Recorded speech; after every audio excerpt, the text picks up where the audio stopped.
ওম শান্তি। আজকের প্রাতঃমুরলি 12/12/2024।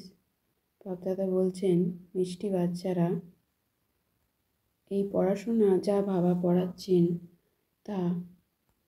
তাতে তাতে অগাধ উপার্জন রয়েছে। সেই জন্য ভালোভাবে পড়াশোনা করো। পড়াশোনার সাথে যেন লিঙ্ক চিহ্ন না হয়। আজকের মুরলির প্রশ্নে বাবা বলছেন, বিনাশকালে বিপরীত বুদ্ধি যাদের, আমাদের কোন কথা তাদের হাস্যকর বলে মনে হয়? উত্তরে বাবা বলছেন, আমরা যখন বলি বিনাশ সামনে, তখন সে কথা শুনে তারা হাসে। বাবার ডিউটি হলো আমাদের আত্মাদের পবিত্র করে তোলা।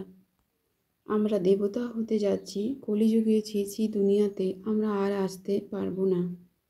ওম শান্তি। আমাদের আত্মিক পিতা এসে আমাদের বাচ্চাদের বোঝাচ্ছেন, মায়া রাবণ আমাদের পতিত বানিয়েছিল, এখন আমরা পতিত থেকে পাবন আত্মায় পরিণত হচ্ছি। বাবা করণ করাবন হার। তাই বাবা ত্রিমূর্তি অর্থাৎ ব্রহ্মার দ্বারা স্থাপনা, বিষ্ণুর দ্বারা পালনা এবং শঙ্করের দ্বারা বিনাশ করান। বাবা একজনই, যিনি স্থাপনা করেন এবং অন্যের দ্বারা স্থাপনা করান। বাবা আসেন সঙ্গম যুগে পরিবর্তনের সময়। অত্যন্ত বিরল কেউই বাবার সাথে ব্যাপার করেন এবং এই ব্যাপারে অগাধ লাভ। এই পড়াশোনাতেও অনেক লাভ। শুধু 1 সপ্তাহ ভালোভাবে এই ঈশ্বরীয় বিশ্ববিদ্যালয়ের কোর্সটি বুঝে নিতে হবে। তারপর আমরা যেখানেই থাকি না কেন আমাদের কাছে বাবার মুরলি পৌঁছে যাবে। এ হলো আত্মার সাথে পরমাত্মার লিঙ্ক। আমরা বাচ্চারা এখন আর বিকারগ্রস্ত হই না। বাবা আমাদের স্বর্গে নিয়ে যাবেন। আমরা ব্রাহ্মণ আত্মারা ধীরে ধীরে পাবন আত্মায় পরিণত হচ্ছি। এখন আমরা আত্মারা দেবী দেবতা হওয়ার জন্য পুরুষার্থ করছি। বাবা এসে আমাদের রোজ এই পড়াচ্ছেন।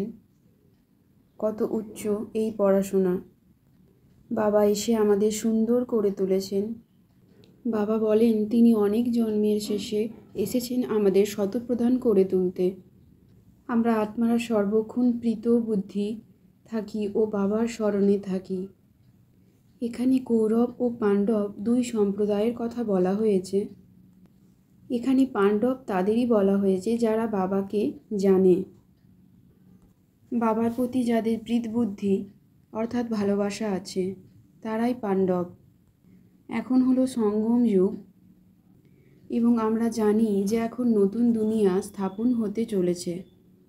বাবা সত্য, চৈতন্য ও জ্ঞানের সাগর। শিব বাবা হলেন বীজরূপ চৈতন্য।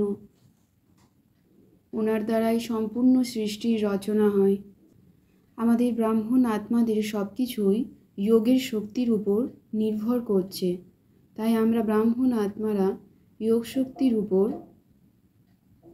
নিজের পুরুষার্থ করে চলেছি। বাবা আমাদের জ্ঞানযোগের অস্ত্রশস্ত্র দিয়েছেন এবং এই জ্ঞানযোগের দ্বারা আমরা আত্মারা নিজেকে শক্তিশালী পাবন আত্মায় পরিণত করছি। আমরা মিষ্টি মিষ্টি হারানিধি বাচ্চারা মাতৃপিতা ও বাপদাদার প্রতি স্নেহ সুমন আর সুপ্রভাত ও নমস্কার জানাচ্ছি। আমরা আত্মারা বাবার জ্ঞানরত্ন ধারণ করে রূপ বসন্ত হচ্ছি। জ্ঞানরত্ন ধারণ করে বিশ্বের বাদশাহী লটারি প্রাপ্ত করছি। এই বিনাশের সময় আমরা বাবার প্রতি প্রীতবুদ্ধি রেখে বাবাকে স্মরণ করে চলেছি। আমরা আত্মারা এমন কোনো কর্ম করি না যাতে অন্তিমে গিয়ে অনুশোচনা করতে হয় ও ভাগ্য হারাতে হয়। আমরা আত্মা, শক্তিশালী আত্মা, সর্বশক্তিমান, বিঘ্ন বিনাশক, সুখদাতা, শান্তি স্বরূপ আত্মা। আমরা আত্মারা সদা স্নেহী হয়ে উড়ন্ত কলার বরদান প্রাপ্তকারী নিশ্চিত বিজয়ী আত্মা। আমরা আত্মারা বাবার থেকে উড়ন্ত কলার বরদান প্রাপ্ত করে সেকেন্ডে বাপ দাদার কাছে পৌঁছে যাচ্ছি। মায়া যে স্বরূপেই আসুক আমাদের আত্মাদের ছুঁতে পারে না। আমরা আত্মারা পরমপিতা পরমাত্মা শিব বাবার পরমপিতা পরমাত্মার দিব্য শক্তিতে ভরপুর হয়ে যাচ্ছি। আমি আত্মা পরমাত্মার সকল দিব্য শক্তি গ্রহণ করে পুনরায় বিন্দুরূপে নিজ দেহে উপস্থিত হলাম। আমি আত্মা পরমাত্মার ছত্রছায়ার মধ্যে নিজেকে সর্বক্ষণ অনুভব করছি।